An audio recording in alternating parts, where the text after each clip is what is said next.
O que é um psicopata? O termo psicopata caiu na boca do povo, embora na maioria das vezes seja usado de forma equivocada. Na verdade, poucos transtornos são tão incompreendidos quanto a personalidade psicopática. Descrita pela primeira vez em 1941 pelo psiquiatra americano Harvey Clark, do Medical College da Geórgia. A psicopatia consiste num conjunto de comportamentos e traços de personalidades específicos. Encantadoras à primeira vista, essas pessoas geralmente causam boa impressão e são tidas como normais pelas que as conhecem superficialmente. No entanto, costumam ser egocêntricas, desonestas e indignas de confiança. Com frequência, adotam comportamentos irresponsáveis sem razão aparente, exceto pelo fato de se divertirem com o sofrimento alheio. Os psicopatas não sentem culpa. Nos relacionamentos amorosos são insensíveis e detestam compromisso. Sempre têm desculpa para seus descuidos, em geral culpando outras pessoas. Raramente aprende com seus erros ou consegue frear impulsos. Não é de surpreender, portanto, que haja um grande número de psicopatas nas prisões. Estudos indicam que cerca de 25% dos prisioneiros americanos se enquadram nos critérios diagnosticados para psicopatia. No entanto, as pesquisas sugerem também que uma quantidade considerável dessas pessoas está livre. Alguns pesquisadores acreditam que muitos sejam bem-sucedidos profissionalmente e ocupam posições de destaque na política, nos negócios ou nas artes. Especialistas garantem que a maioria dos psicopatas é homem, mas os motivos para estas desproporção entre os sexos são desconhecidos. A frequência na população é aparentemente a mesma no Ocidente e no Oriente, inclusive em culturas menos expostas às mídias modernas.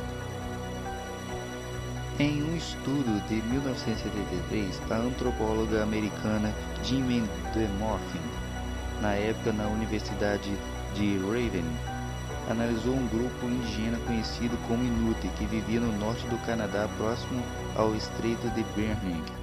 Falantes do Yup'aga, eles usam o termo Quenlonguera para descrever um homem que mente de forma costumais trapaceira e rouba coisas, e se aproveita sexualmente de muitas mulheres, alguém que não se presta a reprimendas e a sempre trazia os anciãos para ser punido. Quando Mup perguntou a um Inuit o que o grupo normalmente faria com um Quenlonguera, ele respondeu: alguém o empurraria para a morte quando ninguém estivesse olhando. O instrumento mais usado entre os especialistas para diagnosticar a psicopatia é a tese C-Capri-Chekreris, desenvolvido pelo psicólogo canadense Robert, da Universidade da Colômbia Britânica. O método inclui uma entrevista padronizada com os pacientes e o levantamento do seu histórico pessoal, inclusive dos antecedentes criminais. O PCLR revela 3 grandes grupos de características que geralmente aparecem sobrepostas, mas podem ser analisadas separadamente. Deficiências de caráter como sentimento de superioridade e megalomania, ausência de culpa ou empatia e comportamentos impulsivos ou criminosos, incluindo promiscuidade sexual e prática de furtos. 3 mitos. Apesar da pesquisa realizada nas últimas décadas, 3 grandes equívocos sobre o conceito de psicopatia persistem entre os leigos. O primeiro é a crença de que todos os psicopatas são violentos. Estudos coordenados por diversos pesquisadores, entre eles o psicólogo americano Randall Selekin, da Universidade de Alabama, indicam que, de fato, é comum que pessoas possam recorrer à violência física e sexual. Além disso, alguns serial killers já acompanhados manifestavam muitos traços psicopáticos, como a capacidade de encontrar o intelector desprevenido e a tal ausência de culpa e empatia. No entanto, a maioria dos psicopatas não é violento, e grande parte das pessoas violentas não é psicopata. Dias depois do incidente da Universidade de Virgínia, em 16 de abril de 2007, em que o estudante Sun Yat-sen cometeu vários assassinatos e depois se suicidou, muitos jornalistas descreveram o assassino como psicopata. O rapaz, porém, exibia poucos traços de psicopatia. Quem o conheceu descreveu o jovem como extremamente tímido e retraído. Infelizmente, a quarta edição do Manual Diagnosticado e Estatístico de Transtornos Mentais reforça ainda mais a confusão entre psicopatia e violência. Nele, o transtorno de personalidade antissocial, caracterizado por longa história de comportamento criminoso e muitas vezes agressivo, é considerado sinônimo de psicopatia. Porém, comprovavelmente há poucas coincidências entre as duas condições. O segundo mito diz que todos os psicopatas sofrem de psicose, ao contrário dos casos de pessoas com transtornos psicóticos, em que é frequente a perda de contato com a realidade. Os psicopatas são quase sempre muito racionais.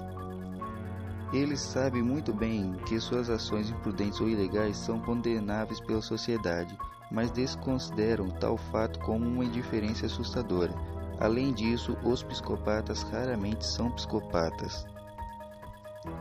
O terceiro equívoco em relação ao conceito de psicopatia está na suposição de que um problema sem tratamento. No seriado Família Soprano, a psiquiatra que acompanha o mafioso Tony Soprano encerra o tratamento psicoterápico, porque um colega convence de que o paciente era um psicopata clássico e, portanto, intratável. Diversos comportamentos de Tony, entretanto, como a lealdade à família e o apego emocional a um grupo de patos que ocupavam a sua piscina, tornam a decisão da terapeuta injustificável. Embora os psicopatas raramente se sintam motivados para buscar tratamento, uma pesquisa feita pela psicóloga Jennifer da Universidade da Califórnia sugere que essas pessoas podem se beneficiar da psicoterapia, como qualquer outra. Mesmo que seja muito difícil mudar o comportamento dos psicopatas, a terapia pode ajudar a pessoa a respeitar regras sociais e prevenir atos criminosos. E você, se sente como um psicopata? Tenho em minha mente que cada um de nós temos nossos lados bons e os lados ruins, cada lado tentando consumir um ao outro. Algum tem seu lado maior, que é o lado do bem, outros que têm o lado mais ruim, ou posso dizer, o lado psicopata. Basta você decidir isso. Se diverte com o sofrimento dos outros, é calmo, mas calculista, acha que está certo em tudo, fanático por sexo com várias mulheres, gosta de morte ou coisas que levam para o mal. Pois cuidado, se você tem essas características, provavelmente você sim é um candidato perfeito para ser um psicopata, sem tratamento. Esse foi o vídeo de hoje.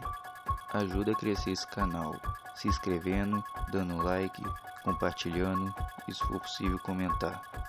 Até o próximo vídeo. Game over.